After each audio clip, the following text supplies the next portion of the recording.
Welcome back to part 2 of my travels throughout Vietnam. For this video, I'll be taking you on a tour of the incredible countryside of Vietnam and highlight some of the must-visit destinations while exploring the region.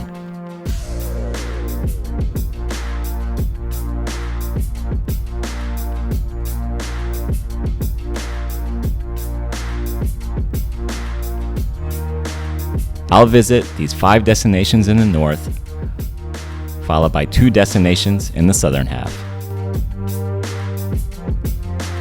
We'll start off with Cao Bang, where my 6-hour journey required that I sit next to a box of smelly raw fish. And what began as a standard 15-person occupancy limit suddenly increased to 22 people for the duration of the journey. High score! Cao Bang is a small city in far north Vietnam with a couple glitzy buildings and not a whole lot going on. It's a good stop to just meet fellow travelers, hit the town square for drinks, and grab yourself a fast motorbike for one epic road trip. And what a road trip this was! Riding through the karst mountains in the mountain mist, passing the small villages is purely amazing. The road is surprisingly well paved, and it was one of my favorite drives in all of Vietnam. After about 2 hours from Cao Bang, on the Vietnam-China border, lies the impressive and captivating Ban Giok waterfall. Even after all the rain, the water levels seemed a little low, but it's more than enough to admire all the different waterfalls in the area. I was hoping to get some aerial footage here, but was warned of the consequences if I violated the no drone zone policy. Since it's a frontier area with China, and the fear of surveillance and border zone violations is quite high, I decided not to take the chance. The amount of cameras on the mountainous border were enough to not second guess the rule. But whatever. I took a ride on the dirt roads bordering China, and it was also one of my most memorable. Just seeing the way of life in the villages, the friendly faces of the locals, and just the overall positive vibe of the region gave me all the cultural immersion I needed. The second site I wanted to check off is Angel Eye Mountain. This is a relatively new find in this remote part of the country and is increasingly becoming a favorite spot for photographers. I decided to take it a step further.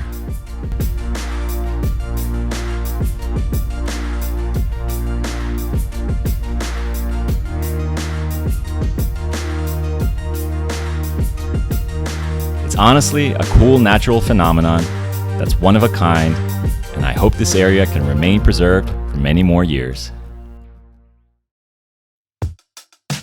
We move on to probably the most popular and undoubtedly scenic tourism destination, just 2 hours east of Hanoi.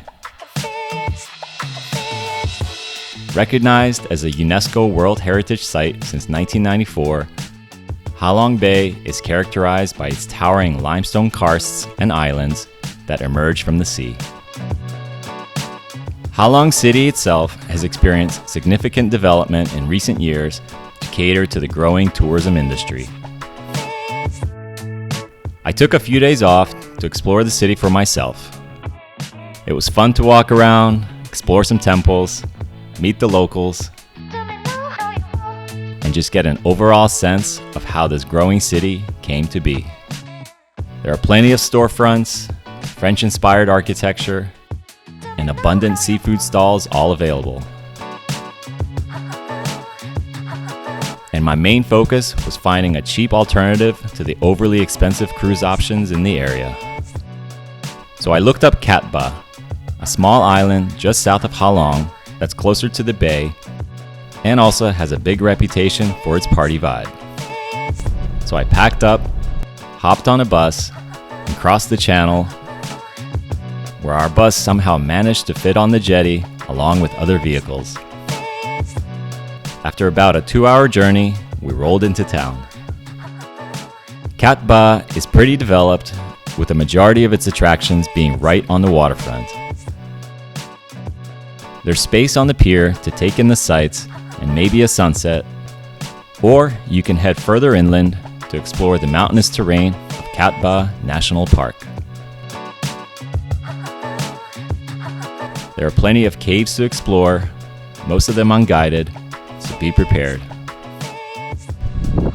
And then there are places like this, which is an abandoned temple way out on the water that I found at pure random. Lan Ha Bay and Ha Long Bay were calling my name, so I purchased a full-day cruise for 500,000 Vietnamese dong through a nearby hostel the next morning. We first passed by the fishing village, which offered an authentic glimpse into the daily lives of the hardworking locals.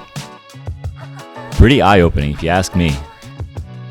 Lan Ha Bay then opens up and the watercolor turns almost completely emerald.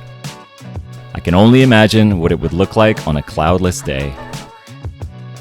The captain found an area nearby and we disembarked for our first activity. Alright, looks like we docked and we'll do a little bit of kayaking here. This is a good opportunity to get closer to the cave systems within the limestone karsts.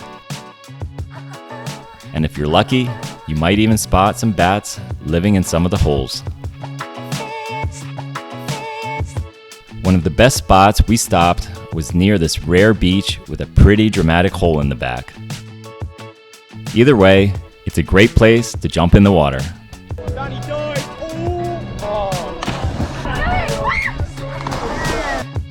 Just check for jellyfish before you leap.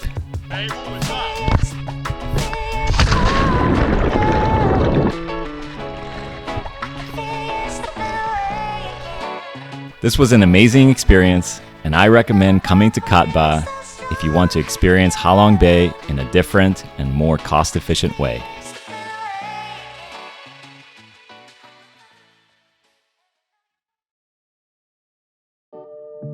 We move back on land and travel about 5 hours west to the quaint, beautiful, and serene country town of Mai Chau. Mai Chau is a picturesque valley surrounded by lush green rice fields, tall mountains, and dense forests. It's peaceful and serene at the same time, making Mai Chau an ideal destination for those seeking respite from the bustling city life of Vietnam. It's also home to the white Thai ethnic minority who have preserved their traditional way of life for generations. The nearby lake, some 30 minutes away, is even more tranquil, and I like to call it Little Ha Long Bay. I went to explore the nearby resort to take in the views. I suggest taking the motorbike around the perimeter of this massive lake to really soak in the views of the towering mountains in the back, coupled with the vast space of the water. Most of the land here is vast farmland, and I oftentimes find myself traversing a completely unknown area to find more viewpoints. The further west you go, the more rural and sparsely populated it becomes. It's a good opportunity to seek out some areas that haven't been overrun by tourism, and the feeling of complete freedom of riding a motorcycle through the tiny rural villages to connect with some of the locals, even with the language barrier, and enjoy each other's company. Whoa! Hi guys! I love you! Definitely a place I'll always remember and rated highly as an underrated travel destination in Vietnam. Next up is the small town about an hour south of Hanoi, known as Ninh Binh. Often referred to as the Ha Long Bay on land, Ninh Binh offers visitors a unique blend of towering limestone karsts, lush rice paddies, winding rivers, and ancient historical sites.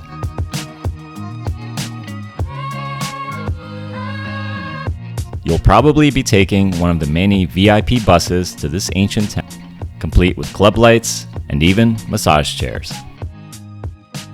The Central District is solely catered to tourists, with restaurants scattered along the main road and lots of homestays nearby as well. The first attraction here is Tam Kok.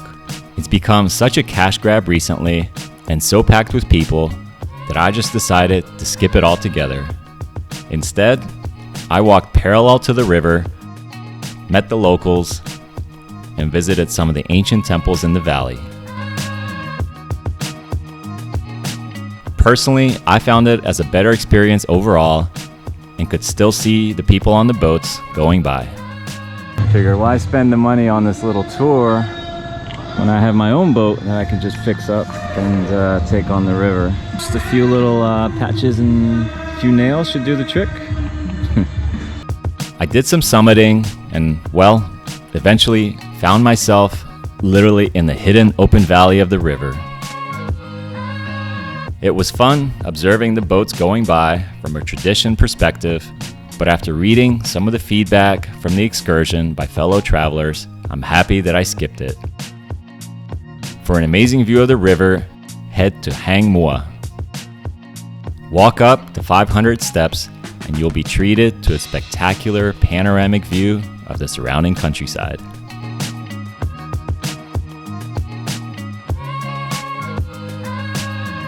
I wanted to take a boat ride on the second waterway called Trang the next day, but made the mistake on coming on a public holiday. Because of that, there was just a sea of people all wanting to embark on the boat ride, and the river just became a hot mess of boats. It's a shame I couldn't enjoy this UNESCO site as it outclasses Tam Kok, and the area is full of numerous caves, grottos, and plenty of historical significance. Maybe next time. Deep in the lush jungle landscapes of central Vietnam, mostly tucked away from the major cities, lies the small, rural, hidden gem of a village called Phong Nha.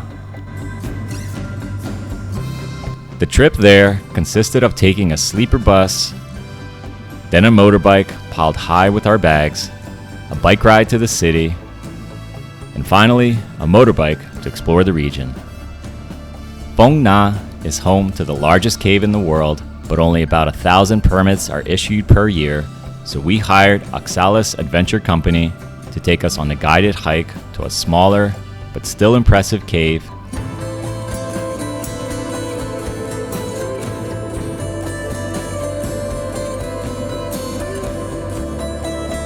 The trek took a couple hours, and once inside, you realize just how small you really are. Phong Nha has a massive limestone cave system all around the area, and some are still undiscovered and waiting to be found.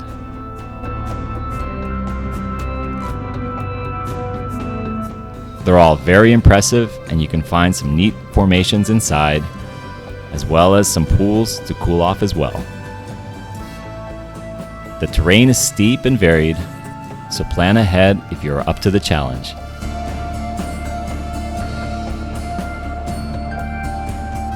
I found this area to be incredible and also mysterious.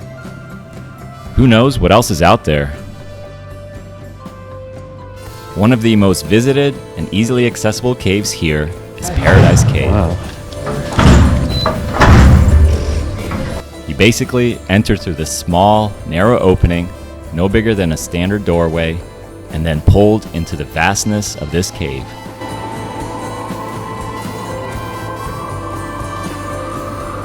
It's surreal to see the immense scale and grandeur here.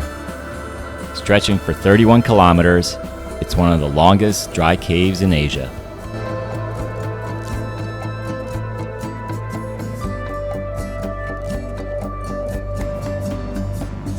The cascading flowstones and columns reach up to 70 meters in height, ignites the imagination, and instills a profound appreciation the extraordinary beauty of our planet. Paradise Cave offers a glimpse into a hidden realm of natural splendor that is truly deserving of its name. Beyond the caves, Phong Nha is blessed with lush landscapes, picturesque rivers, and dense jungles, creating a perfect backdrop for outdoor activities. I hope to be back someday and explore this region and its caves even further. The final two locations in this video are located in southern Vietnam. The first being Nha Trang, a coastal city about 7 hours from Ho Chi Minh. It's pretty unique and often referred to as the Riviera of the South China Sea. The beach side is pretty well maintained with lots to do, including volleyball, snorkeling, and general relaxation. It's got a nice mix of rooftops, a vibrant nightlife, and plenty of traditional seafood cuisine options.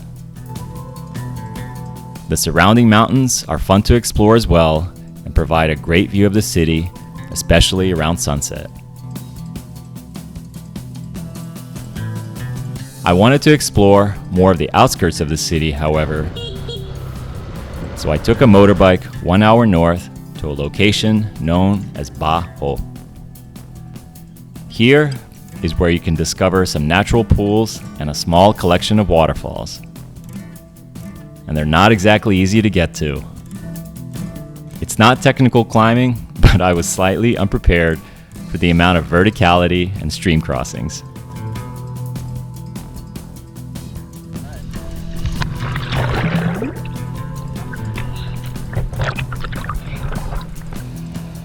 But what better way to cool off after all that? There are about 4 natural pools in total, and the water is perfectly suitable for swimming. Personally, I think it's one of the best day trips from Nha Trang to escape the city.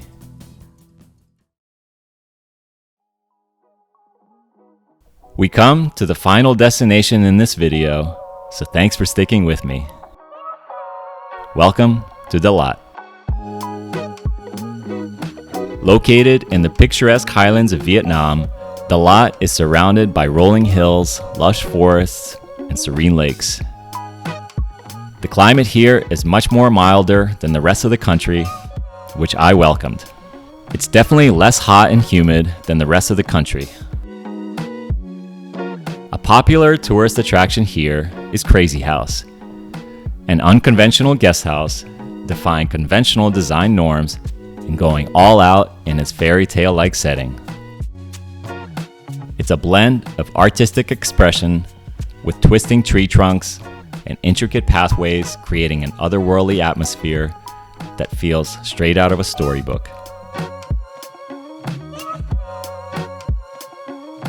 It's an opportunity to unleash your inner child and embrace your wild imagination with such fascinating architecture. You can rent a room to stay in overnight, and each one is completely different from the other.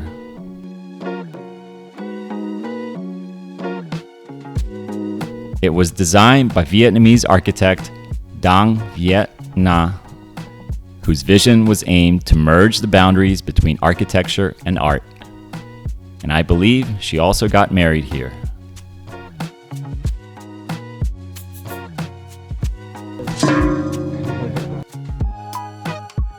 There are plenty of Buddhist temples around Dalat as well, each one more colorful than the last. There's definitely some sort of childlike wonder here, and I think it attributes a lot to the friendly culture of exploration and discovery.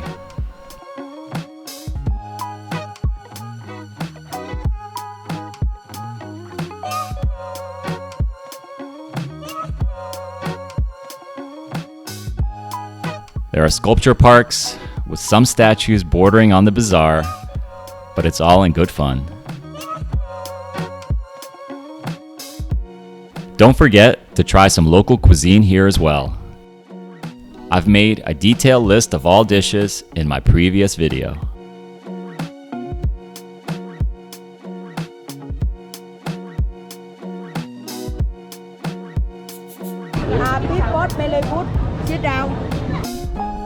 Consider adding Dalat as a destination to visit in Vietnam.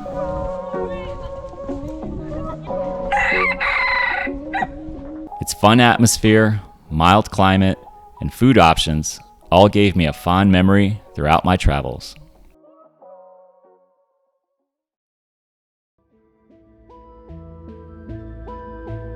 In my next and final video from Vietnam, I visit Hue and do something unconventional by visiting an abandoned water park.